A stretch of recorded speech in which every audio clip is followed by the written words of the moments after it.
Is it on? It's funny, after 45 years in the recording studio, I had to work back. And I'm known for my vocal sounds, by the way, for my drum sound.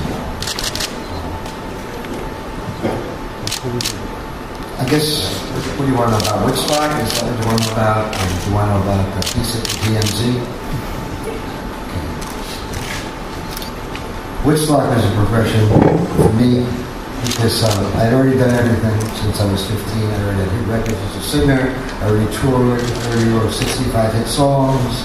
I already played in front of 30,000 people. I already produced 150 albums. I ran 3 record companies. I was 24 years old. I come from a very poor family. My father's a policeman in New York City. I had always 3 jobs. I worked since I was about 12. And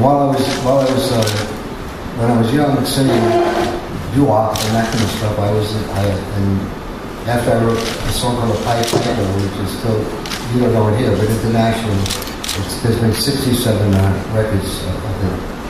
It's still the #1 song in Italy every year. It's almost like Stairway to Heaven in Italy. I was also president of my college, and I was an athlete. I had an athletic scholarship. But I love music.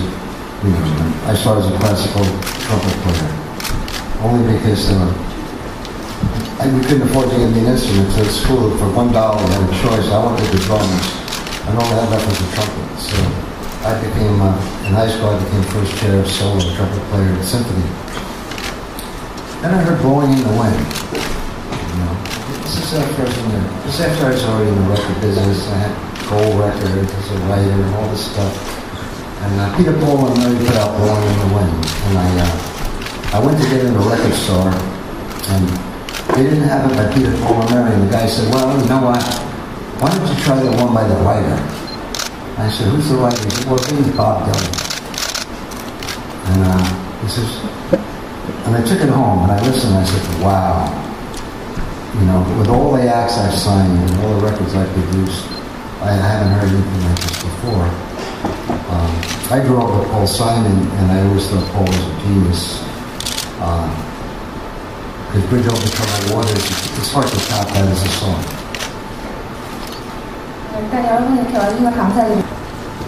I forgot its translation, so I forgot to stop and give her a chance to catch up.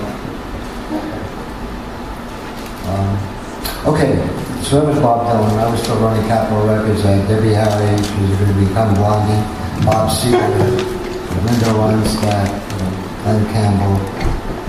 In Mercury, I had Wild Thing, the Trogs. Then I heard Dylan, and it just stayed in my mind. I was very secure because I had a 5-year contract. I was 24, and all of a sudden I was rich. I was married. I had a baby daughter. All of a sudden, I wasn't living in a bad part of Brooklyn, New York. I was living in the fancy part of Manhattan. But my heart always stayed where my roots were.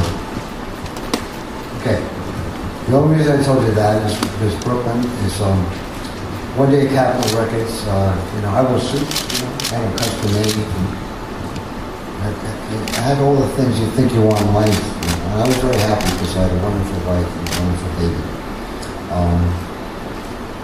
A kid walks into the office, basically a drug paraphernalia shop owner from Miami. His shop was closed by the police.